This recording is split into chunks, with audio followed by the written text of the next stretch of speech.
नमस्कार और स्वागत है। आज हम एक बहुत ही दिलचस्प और शायद थोड़ा असहज करने वाले विश्लेषण पर बात करने वाले हैं। हमारे पास एक ट्रांसक्रिप्ट है जिसका शीर्षक है देशभक्ति फिल्में, देशभक्ति नहीं दिमाग का ऑपरेशन। ये नाम ही अपने आप में बहुत कुछ कहता है। बिल्कुल, ये एक तीखा विश्लेषण है कि आजकल देशभक्ति के नाम पर सिनेमा में क्या दिखाया जा रहा है और उसका हम पर क्या असर पड़ रहा है। हाँ, मतलब ये सिर्फ फिल्मों का विश्लेषण नहीं है, ये हमारे समाज का, हमारी सोच का विश्लेषण है। सही कहा।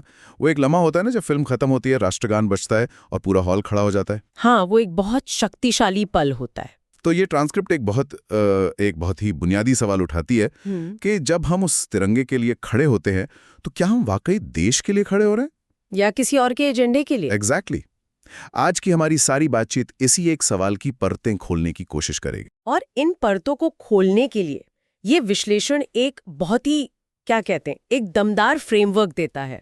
अच्छा।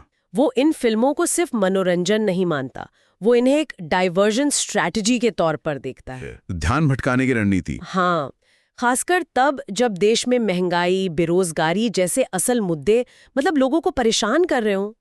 सवाल यह है कि ऐसे मुश्किल समय में ही देशभक्ति को एक प्रोडक्ट की तरह बाजार में क्यों उतारा जाता है। ठीक है, तो चलिए इसे शुरू करते हैं। इस विश्लेषण का पहला और सबसे मजबूत तर्क यही है कि जब सिस्टम कमजोर होता है तब देशभक्ति बाजार में उतारी जाती है।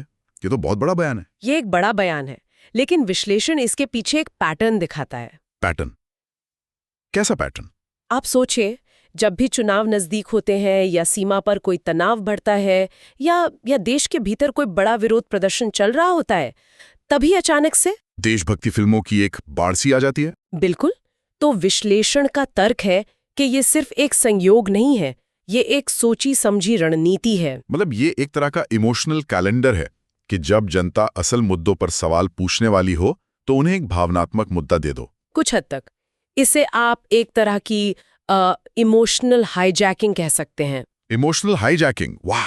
ये आपकी भावनाओं को पकड़कर आपके तर्क को, आपकी सोचने की क्षमता को कुछ देर के लिए बंधक बना लेता है। जब लोग एक बाहरी दुश्मन के खिलाफ एकजुट महसूस करते हैं तो वो अपने अंदर के मुद्दे भूल जाते हैं। सही पकड़ा। वो भूल जाते हैं कि उनकी जेब पर महंगाई का कितना असर पड़ रहा है या नौकरी की चिंता कितनी बड़ी है। ये देशभक्ति एक भावनात्मक कवच की तरह काम करती है, जो सिस्टम को इन चुभते हुए सवालों से बचाती है। हाँ बिल्कुल, उन सवालों की आंच से बचाती है। ये तो बहुत ही चालाक तरीका है पब्लिक की सोच को मैनेज करने का। तो ये तो हुई रणनीति, पर ये काम कैसे करती है? मतलब पर्दे पर ऐसा क्या होता है जो हमें इतना भावुक कर देता है? यहीं पर ये विश्लेषण युद्ध को दिखाने के तरीके पर उंगली उठाता है। अच्छा। सोचिए, फिल्मों में युद्ध कैसा होता है? एक हीरो है जो स्लो मोशन में दुश्मन की तरफ बढ़ रहा है, बैकग्राउंड में एकदम इमोशनल म्यूजिक। हाँ, और फिर एक दमदार डायलॉग आता है, इस वर्दी का कर्ज खून से चुकाऊंगा, और हम तालियां बजाते हैं। हम तालियां बजाते हैं। लेकिन ये विश्लेषण हमें वो दिखाता है जो हमें कभी नहीं दिखाया जाता। और वो क्या है? युद्ध का दूसरा खामोश और बदसूरत चेहरा। वो सैनिक जो वापस तो आ गया, लेकिन पीटीएसडी के साथ, पोस्ट ट्रॉमेटिक स्ट्रेस डिसऑर्डर। हाँ, जो हर रात सपने में उसी जंग को दोबारा लड़ता है। वो सैनिक जो अपना कोई अंग खोकर लौटा है, या उन शहीदों की विधवाओं का मौन, ये सब कभी नहीं दिखाया जाता। क्यों? क्योंकि ये कहानी शायद बिकेगी नहीं, उससे भी बढ़कर क्योंकि अगर युद्ध का असली क्रूर चेहरा दिखा दिया तो कोई तालियां नहीं बजाएगा, कोई युद्ध का समर्थन नहीं करेगा। ये विश्लेषण कहता है कि युद्ध को एक त्रासदी या मजबूरी की तरह नहीं, बल्कि एक उत्सव, एक जश्न की तरह पेश किया जाता है, ताकि उस पर कोई सवाल ना उठाए। बिल्कुल, इसे एक पवित्र कर्तव्य के तरह हमारे दिमाग में बिठा दिया जाता है। और इस पूरी प्रक्रिया में जो बात मुझे सबसे ज्यादा चौंकाने वाली लगी वो थी इमोशन का इस्तेमाल। ट्रांसक्रिप्ट में एक लाइन है जो दिमाग में बैठ जाती है, इमोशन दिमाग का बंद बटन है। ये इस विश्लेषण का सार है। संगीत, तिरंगा, दमदार डायलॉग्स, इन सब का एक ऐसा कॉकटेल तैयार किया जाता है जो हमारी सोचने समझने की क्षमता को सस्पेंड कर देता है, कुछ देर के लिए बिल्कुल सस्पेंड कर देता है। जब दर्शक उस भावनात्मक उबाल में होता है तो वो तर्क नहीं करता, वो सिर्फ महसूस करता है, और बस यही वो पल होता है जब उसके दिमाग में कुछ विचार डाल दिए जाते हैं। बिल्कुल, बहुत ही चतुराई से, जैसे कि सिस्टम कभी गलत नहीं हो सकता, या आदेश पर सवाल मत करो। हाँ, या फिर ये विचार कि एकता का मतलब चुप रहना है, असहमत होना नहीं। दर्शक इन बातों को सिर्फ एक फिल्म का डायलॉग समझकर मान लेता है। वो सोचता है, अरे यार, ये तो बस एक फिल्म है। इतना क्या सोचना? और ये विश्लेषण कहता है कि यही सोच सबसे खतरनाक है, क्योंकि यहीं से प्रोपेगेंडा अपना काम शुरू करता है। वाह, मतलब पहले ध्यान भटकाया, फिर युद्ध को महिमा मंडित किया, और फिर इमोशंस का इस्तेमाल करके सोचने की क्षमता को ही कमजोर कर दिया। इसके बाद विश्लेषण एक और कदम आगे बढ़ता है, जो शायद सबसे ज्यादा चिंताजनक है। वो कहता है कि पहले की फिल्मों में दुश्मन अक्सर सरहद के पार होता था। सही बात है। लेकिन अब एक नया विलन गढ़ा गया है, अंदर का दुश्मन। हाँ, और ये एक बहुत बड़ा और खतरनाक बदलाव है। ये अंदर का दुश्मन कोई आतंकवादी या जासूस नहीं है। तो फिर कौन है? विश्लेषण के मुताबिक ये कोई भी हो सकता है। कोई पत्रकार जो मुश्किल सवाल पूछ रहा हो, कोई एक्टिविस्ट जो किसी सरकारी नीति का विरोध कर रहा हो, यूनिवर्सिटी का कोई छात्र या प्रोफेसर, या कोई भी आम नागरिक जो सिस्टम से असहमत है। हाँ, मैंने ये पैटर्न कई फिल्मों में देखा है। उन्हें सीधे विलन नहीं दिखाते, लेकिन उन्हें हमेशा नकारात्मक, कंफ्यूज्ड या देश को कमजोर करने वाले किरदारों के तौर पर दिखाया जाता है। सही का सवाल पूछने वाले को हमेशा एक आदर्शवादी या सनकी के तौर पर दिखाया जाता है, जिसे जमीनी हकीकत पता नहीं होती। ठीक यही, और इसका सामाजिक प्रभाव बहुत गहरा होता है। जब सिनेमा जैसा शक्तिशाली माध्यम बार बार असहमति को शक की नजर से दिखाता है, तो असल जिंदगी में भी लोग ऐसा ही करने लगते हैं। मतलब समाज में सवाल पूछने वाले को गड़बड़ या एंटी नेशनल समझा जाने लगता है। बिल्कुल, ये एक बहुत ही सूक्ष्म तरीका है जिससे समाज में असहमत होने का स्पेस धीरे धीरे खत्म होने लगता है। इस तरह सिनेमा बिना कुछ कहे असहमति को ही एक अपराध बना देता है। ये तो समाज को ही आपस में बांटने जैसा है। आप अपने ही देश के नागरिकों को शक की नजर से देखने लगते हैं। जाहिर है, एक ऐसा नैरेटिव सेट हो जाता है जहां सरकार के साथ बिना शर्त खड़े रहना ही देशभक्ति का एकमात्र पैमाना बन जाता है। और इस माहौल में आलोचना को देश के लिए खतरे के तौर पर देखा जाने लगता है, जबकि लोकतंत्र का आधार ही यही है। तो अब सवाल ये उठता है कि ये सब इतने बड़े पैमाने पर इतनी सफाई से कैसे हो पाता है? यहाँ पर ट्रांसक्रिप्ट एक म्यूचुअल बेनिफिट डील की बात करती है। ये सौदा किसके बीच है? ये सौदा है सिनेमा और सिस्टम के बीच। अच्छा।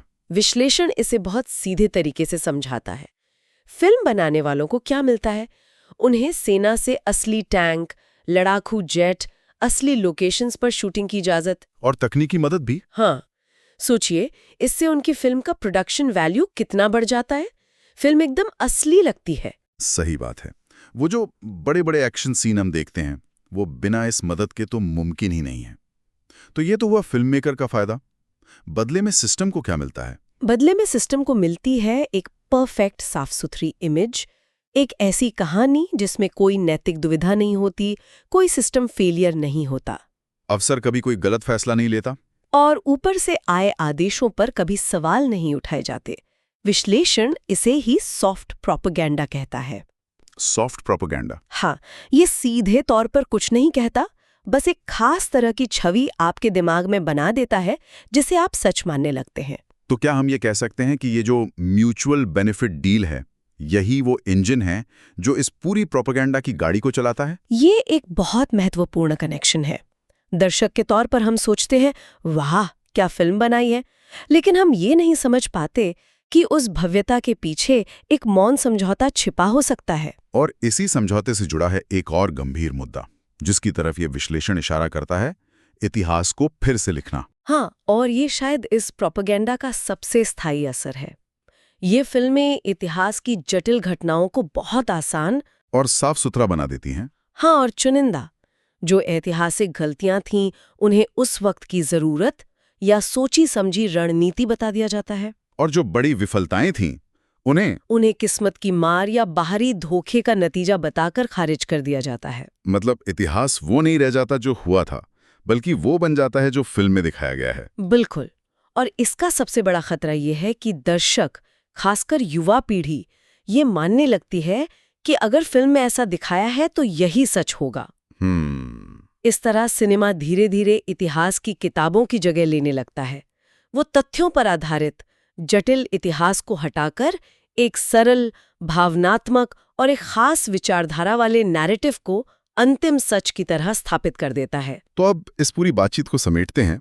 हमने देखा कि कैसे ध्यान भटकाने से शुरू होकर ये फिल्में युद्ध का महिमा मंडन करती हैं, इमोशंस के जरिए सोच को काबू करती हैं देश के ही नागरिकों को अंदर का दुश्मन बनाती हैं। और आखिर में इतिहास को ही बदल देती हैं।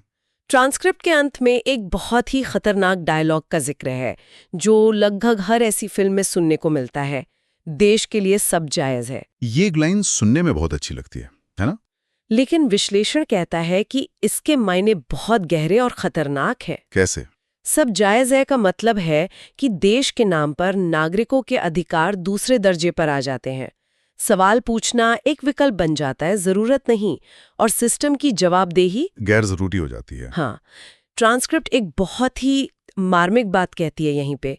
सिनेमा हॉल में बजती तालियों के बीच लोकतंत्र धीरे धीरे मरता है। ये बहुत ही शक्तिशाली और गंभीर चेतावनी है। और यहीं पर ये विश्लेषण अपना अंतिम और सबसे महत्वपूर्ण विचार सामने रखता है। वो हमें याद दिलाता है कि देशभक्ति का मतलब सिस्टम की रक्षा करना नहीं, बल्कि देश के लोगों की रक्षा करना होता है। सिस्टम लोगों के लिए है, लोग सिस्टम के लिए नहीं। बिल्कुल। सच्ची देशभक्ति का मतलब आंख बंद करके सिस्टम के हर फैसले का समर्थन करना नहीं है, बल्कि ये सुनिश्चित करना है कि सिस्टम देश के हर एक नागरिक के अधिकारों और उनके बेहतर भविष्य के लिए काम कर रहा है या नहीं। सही कहा। और ये विश्लेषण एक आखिरी चेतावनी के साथ खत्म होता है। जब सिनेमा आपसे कहे सोचो मत, महसूस करो, तो फौरन सतर्क हो जाइए, क्योंकि इसका मतलब है कि आपके इमोशंस का इस्तेमाल आपको सोचने से रोकने के लिए किया जा रहा है। अपनी भावनाओं का सम्मान करना जरूरी है, लेकिन अपने विवेक और तर्क को कभी छुट्टी पर नहीं भेजना चाहिए, खासकर जब बात देश की हो। तो आज की इस बातचीत को खत्म करने से पहले हम श्रोताओं के लिए एक सवाल छोड़ना चाहेंगे जो सीधे इसी विश्लेषण से उठता है। ये विश्लेषण कहता है कि जब सिनेमा आपको हीरो बनना सिखाता है तो अक्सर उस फिल्म का डायरेक्टर कोई और होता है। सोचने वाली बात यह है कि वो डायरेक्टर कौन है और असल में वो किसकी कहानी कहना चाहता है।